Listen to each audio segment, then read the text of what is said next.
why on earth would I try to cast this?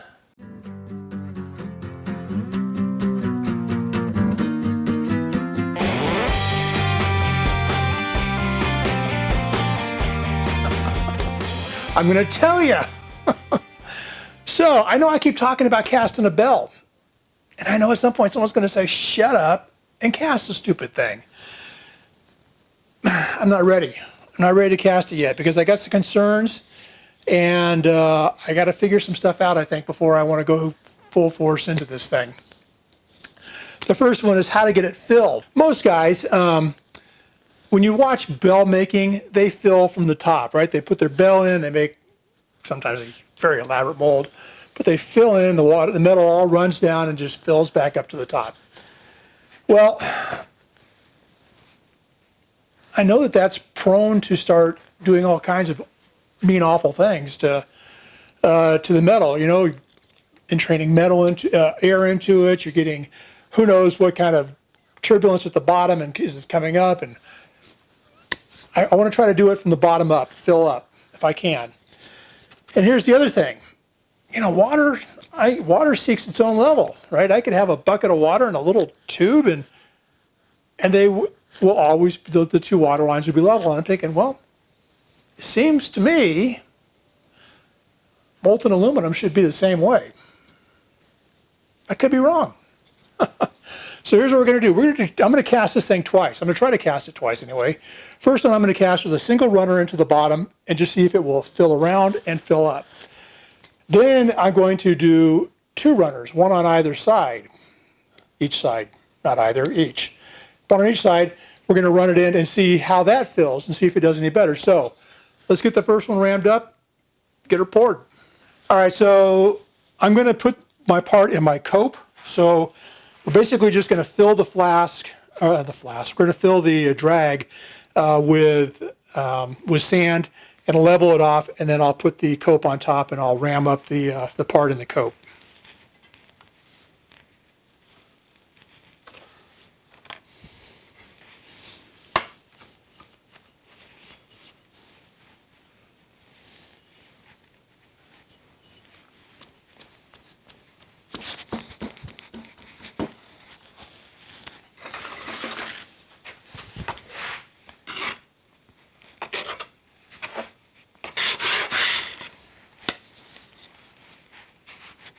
Okay, there's the drag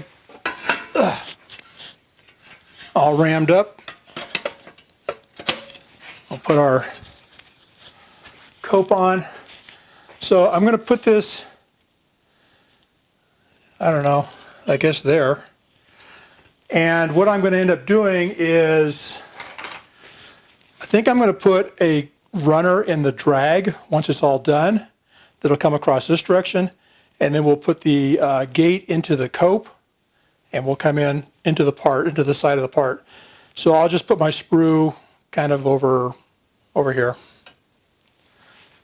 And we'll get this guy rammed up right as soon as I talc everything.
Oh, did you think I was going to ram the outside only? No, no, no, no. We're making a bell. So I made this cool little plunger thingy. I printed it. Designed it and printed it, everything. That I'm going to use to kind of compress that sand down in there. I need to take that out on the outside get it smooth, because I want this core, I think, to be just a little bit low, just in case I can fill all the way across the top. That would be most cool if I could do that. So, almost there. The trick is going to be getting that pipe out of there.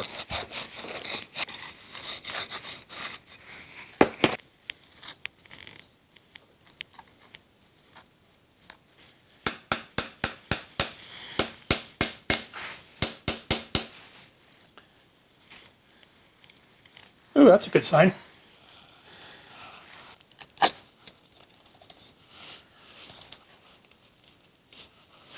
Look at that. Look at that.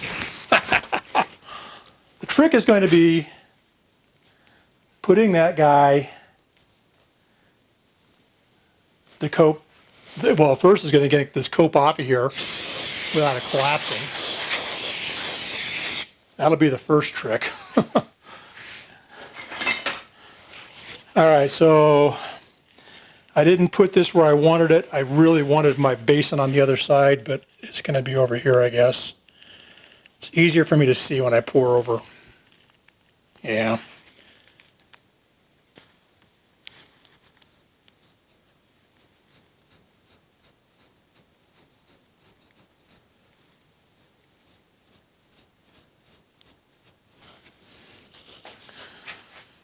All right, let's open this thing up and see if we can keep it from collapsing on itself. I'll go this way. I can set it up heavy end down.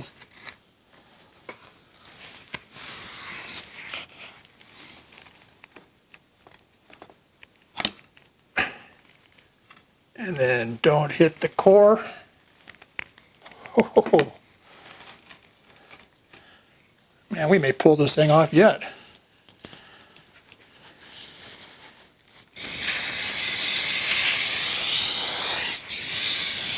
That was a pretty big breach there. But this isn't for show. This is for experimentation. So I said I was going to cut a runner across from the sprue. Like that. And then we're going to go ahead and cut a gate into the part.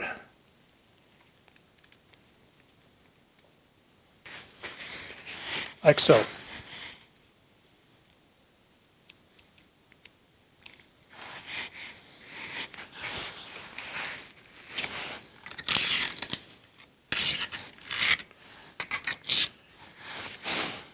Pretty remarkable to me that that actually came apart.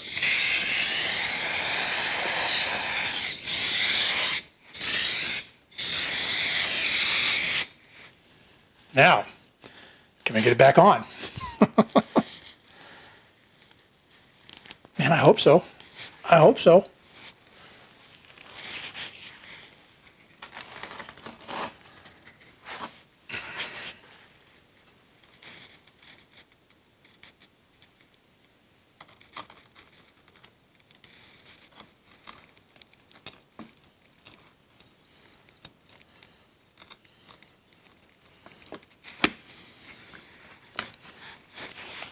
Voila!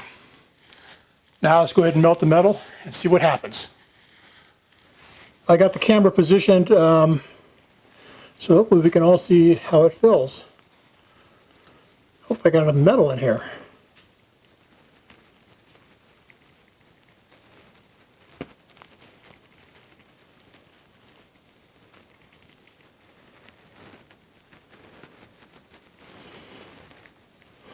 Oh, and I ran out of metal. Oh, well, that filled pretty darn good, actually. I'm pretty happy about that. That came way up with one runner. We'll let it cool, we'll take a look at it, and then I'll have to rebuild.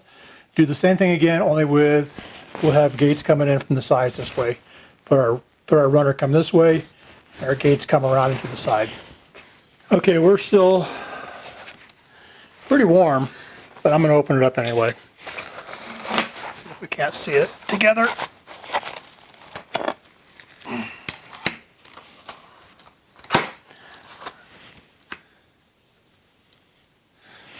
where I blew out. But it looks just exactly like I'd hoped it would.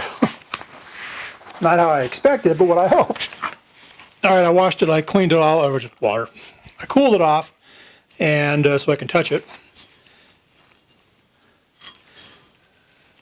But I don't know. I mean, I don't see anything remarkable. I'm seeing layers, but that's just because of the mold. I'm pretty sure the plastic, I just screwed up the inside of it.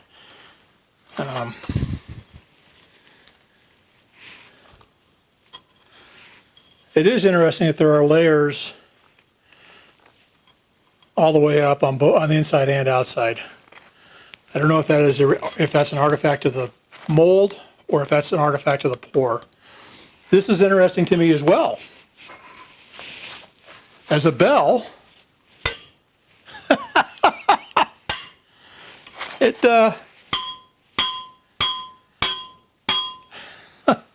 aluminum may not be the choice for a bell. At least aluminum that thick may not be a choice for a bell. All right, let me get set up for the next one. All right, we're rammed up again. I did it the same way as I did the first time.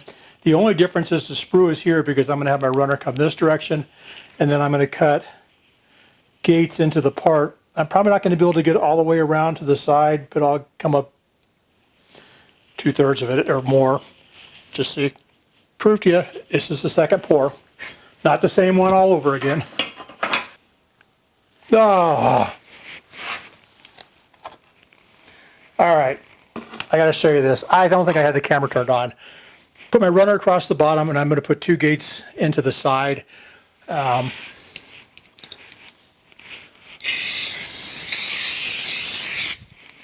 And that's what we're going to do different this time. The other thing, as I was saying before I forgot to turn the camera on, was that I'm going to have more metal this time. And I think that was a big part of my problem last time with not actually making it. Oh no, my mold just fell out. Yeah, we may be okay. We may be okay. We'll hope and pray that that's okay. I'm going to go ahead and pour it. The bottom half of this just collapsed, but it went straight down. I think I was able to get it right down on top. Looks good all the way down there. My big concern would be that if I collapse my runner or my gates. So, more metal, 2 gates this time. Alrighty, let's see if second time's the charm. Because it won't be a third, I don't think.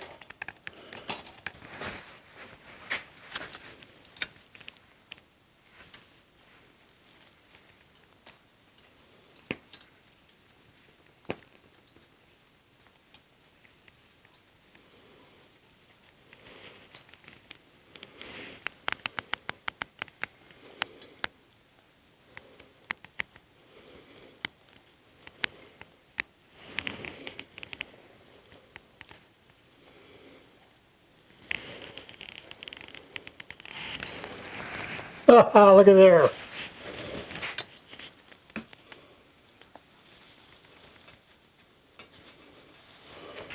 Well, what does this tell me? I could have probably done it with one sprue, with one gate. That's what it tells me. I don't think it filled any faster. Limiting factor is going to be how fast the metal comes through that sprue. Anyway, I think. But I got me a nice domed top. So we'll let that cool and take a look at it and see how it looks, if it looks any different at all from the other one.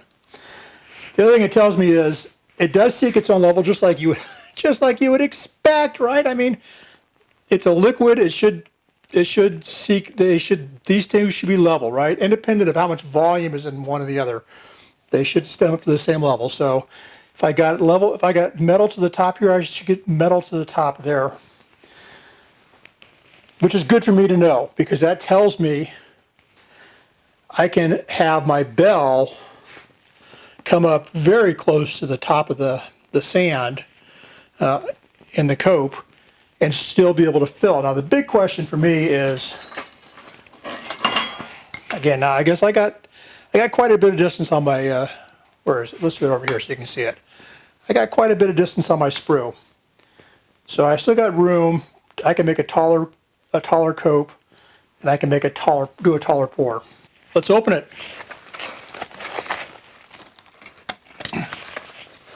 Come on.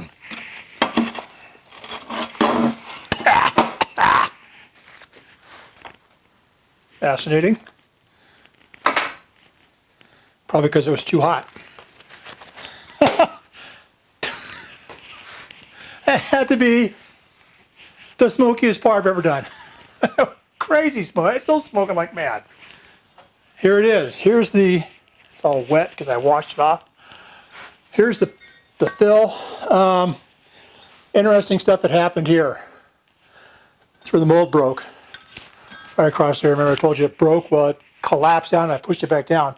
Now, as a result, I get up here close. Look what happened to the gate on this guy. This gate, it will stay focused long enough. I'm not sure how effective that gate was. I don't think it was real ultra effective. Also, see how thin that thing is? And a lot of metal coming through that side. So I have a feeling this was essentially, this was like a 1 gate or a 1 1/4 gate pour. It wasn't I wouldn't call this 2 gates full. I mean, this is pretty crappy. So good news is that tells me that if I had not run out of metal on the first pour, this guy, I would have had a pour that looked like this. So good news. I can go in with 1 gate. Much easier for me to cut. Much easier for me to, I think, control. Sound any better?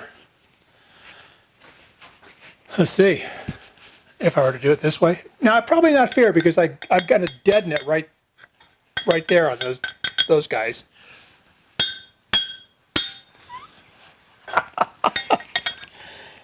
I don't know. Maybe I'll.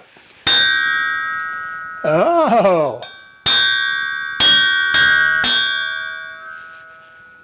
Not bad.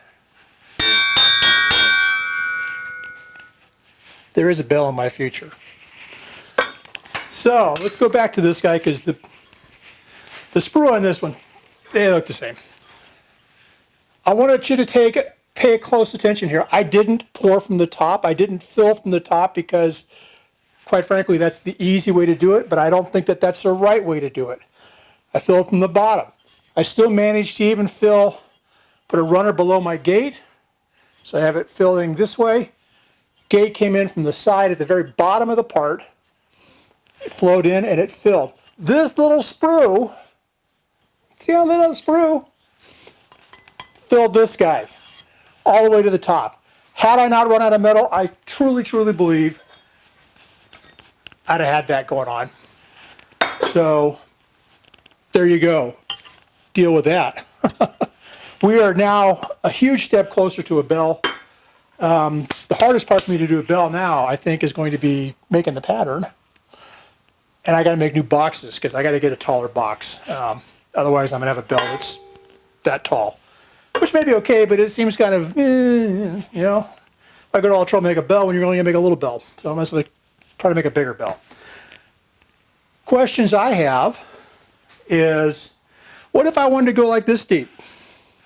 Then what would I do? I know you don't want your metal falling a long way because it gets going faster and faster and faster, and you don't want that happening. So the question would be, how do I pour something that tall by pouring without injecting? I don't know. Maybe someone out there knows. Don't tell me to pour from the top because I don't want to hear that. Alrighty, well that was yet another science experiment. Hope you enjoyed it. I enjoyed it. It was a lot of fun for me, and it actually very informative for me to do this. So I'm going to leave you there. Next week, I promise we're going to pour something like, it's going to be nice because it's a gift. It's going to be a really nice little gift. We're going to do that. So if you want to see that, you need to subscribe right over there. Click that darn bell so you get notified when the video comes out. And most of all, you know it. Have a great day.